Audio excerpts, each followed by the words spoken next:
Hello मेरे प्यारे बच्चों। आज मैं आपके लिए एक 11th का एक बीएसटी का टॉपिक लेके आया हूँ जो कि आपके लिए बहुत ज़्यादा इंपॉर्टेंट है बच्चों। इक्विटी शेयर्स और प्रेफरेंस शेयर होल्डर के बीच में डिफरेंस। इक्विटी शेयर्स होता क्या बच्चों? Equity shares represent the ownership of the company. ये क्या करता है बच्चों? ओनरशिप ऑफ द कंपनी को रिप्रेजेंट करता है।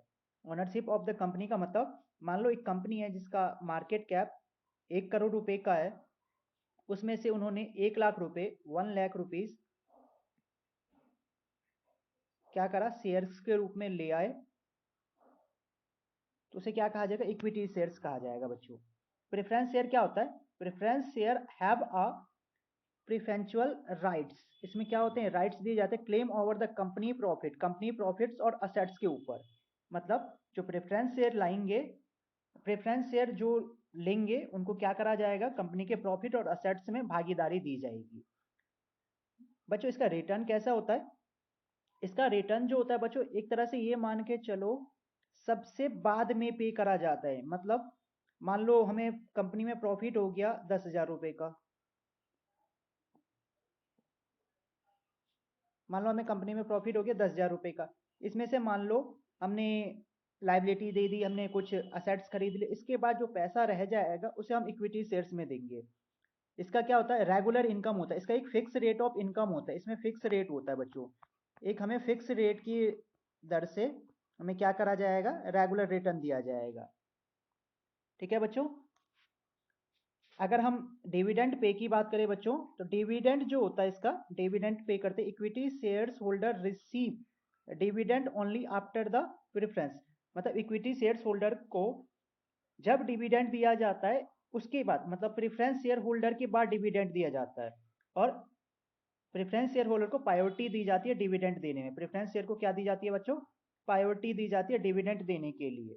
मतलब इसका एक फिक्स रेट होता है तो इसको प्रायोरिटी दे दी गई। चाहे हमें प्रॉफिट हो या लॉस हो, इसको तो हमें उतने रेट से पैसा देना ही है। और इसको क्या करा जाएगा? बाद में ट्रीट करा जाएगा, लास्ट में। बिल्कुल लास्ट में इसका ट्रीट करा जाता है।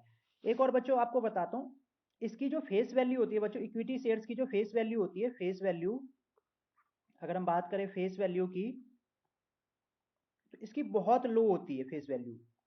बहुत ज़्यादा लो होती है। और इसकी जो होती है फेस वैल्यू बहुत ज़्यादा हाई होती है।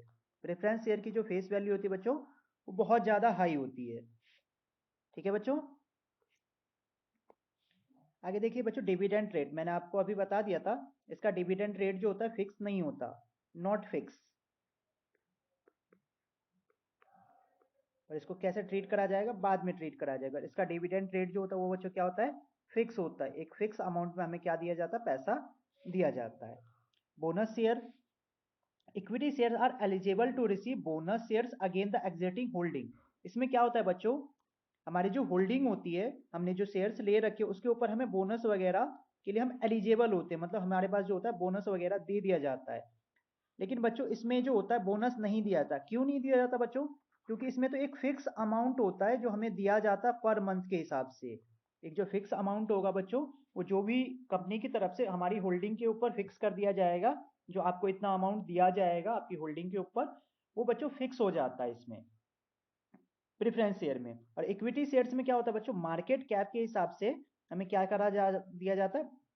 बोनस की बोनस दिया जाता है मार्केट कैप के ऊपर। फिर capital repayment, equity shares are paid last. Equity shares को कैपिटल रिपेमेंट जो होता है बिल्कुल लास्ट में पे करा जाता है। ये मैंने आपको पहले ही बता दिया था। इक्विटी शेयर्स वालों को जो कैपिटल रिप्रेजेंट होता है बिल्कुल लास्ट में कर दिया जाता है। और preference share holder are paid before the. और प्रेफरेंस शेयर होल्डर को बच्चों इक्विटी शेयर से पहले, इक्विटी शेयर से पहले, जो इक्विटी शेयर्स होंगे उनसे पहले इसको पे करा जाता है। प्रेफरेंस शेयर होल्डर को इक्विटी शेयर से पहले क्या करा जाता है? पेड ऑफ करा जाता है। ठीक है बच्चों, ये पॉइंट भी क्लियर हो गया आपका। ये पॉइंट भी क्लियर हो गया बच्चों। ये पॉइंट भी क्लियर हो गया। अब देखो बच्चों, अगला टॉपिक है वोटिंग राइट्स। वोटिंग राइट्स बच्चों, इक्विटी शेयर्स वालों को वोटिंग राइट्स दिए जाते हैं। जो इक्विटी शेयर्स होल्डर होंगे, इनको बच्चों वोटिंग राइट्स क्या करे जाते हैं? दिए जाते हैं।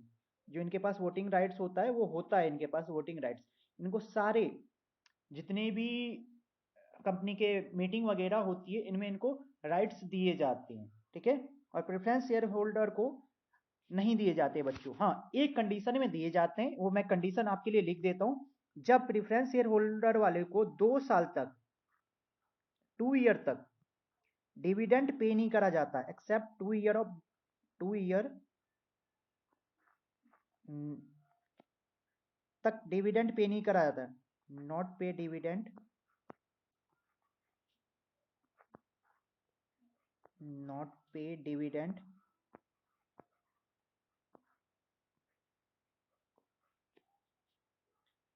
their chance to voting right।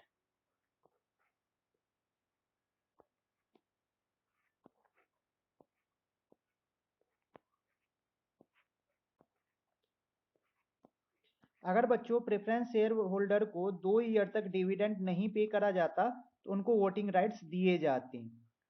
मतलब अगर कंपनी प्रेफरेंस शेयर होल्डर को 2 साल तक कोई डिविडेंड पे नहीं करती तो प्रेफरेंस शेयर होल्डर जो हैं वो क्या करते हैं, उनको वोटिंग राइट्स दिए जाते हैं बच्चों। अगला देखो बच्चों participate in मैग्रिकल decision. Equity share holder are voting rights and he is result they are participate in the मैग्रिकल decision. जो इक्विटी शेयर्स होल्डर होते हैं उनके पास राइट्स होता है वोटिंग का, इसलिए वो क्या करते हैं, मैग्रिकल डिसीजन में पार्टिसिपेट करते हैं। और जो प्रेफरेंस शेयर होल्डर आते हैं, जितने भी प्रेफरेंस शेयर होल्डर होते हैं, does not have participate in मैग्रिकल ऑपरेशंस, और इनको मैग्रिकल ऑपरेशंस में क्या करा जाता है, पार्टिसिपेशन नहीं दिया जाता। मतलब बच्चों छोटी सी कहानी ये समझते, इनके पास वोटिंग राइट्स होते हैं, इनके पास क्या होते हैं, वोटिंग राइट्स होते हैं, और इनके पास नहीं होते, नॉट वोटिंग राइट्स। तो जिनके पास होंगे वही तो कंपनी के मैग्रिकल एक्टिविटीज में पार्टिसिपेट करेंगे। तो ये क्या करते हैं, ये पार्टिसिपेट करते हैं, और ये क्या करते हैं, ये पार्टिसिपेट नहीं करते हैं। ठीक है बच्चों। अगला टॉपिक बच्चों रिडम्पशन। रिडम्पशन का मतलब होता है कैसे आप इसे रिडीम कर सकते हो। तो equity shares can not be redeem. बच्चों इक्विटी शेयर्स को रिडीम नहीं करा जाता, सिर्फ आप सेल कर सकते हो उसको। इक्विटी शेयर्स को रिडीम नहीं करा जा सकता कभी भी।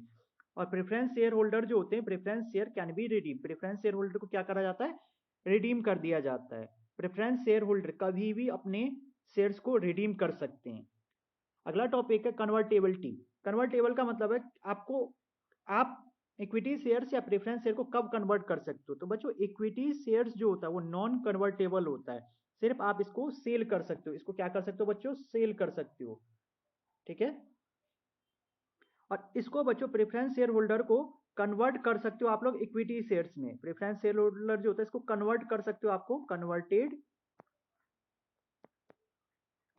Into equity shares. इसको आप जब मर्जी जब चाहो आप कन्वर्ट कर सकते हो इक्विटी शेयर्स में, इक्विटी शेयर्स। अगला बच्चों areas of dividend. Equity share do not have areas of dividend, मतलब इसको डिविडेंड पे नहीं करा जाता, और इसमें क्या करा जाता है बच्चों, पे करा जाता है। ठीक है बच्चों। फिर कैपिटलाइजेशन, इसमें जो होता है इक्विटी शेयर्स में हाई चांस होता है कैपिटलाइजेशन का, और हमारे पास जो प्रेफरेंस शेयर होता है इसमें लो चांस होता है बच्चों। बच्चों एक चीज देखो, इसकी फेस वैल्यू जो होती है हमारे पास लो होती है, और इसकी फेस वैल्यू जो होती है वो हमारे पास हाई होती है। इसको जो डिविडेंड पे करा जाता है वो बच्चों लास्ट में पे करा जाता है, और इसको जो पे करा जाता है वो बच्चों फर्स्ट पे करा जाता है। तो आप इसी से अंदाजा लगा सकते हो इक्विटी शेयर्स और प्रेफरेंस शेयर्स के बीच में क्या डिफरेंसेस है। आई होप आपको ये वीडियो समझ में आ गई होगी। बच्चों आपको अगर ये वीडियो समझ में आई है please like share and subscribe channel, और भी अच्छी अच्छी वीडियो के लिए हमारे साथ जुड़े रहें। थैंक यू बच्चों।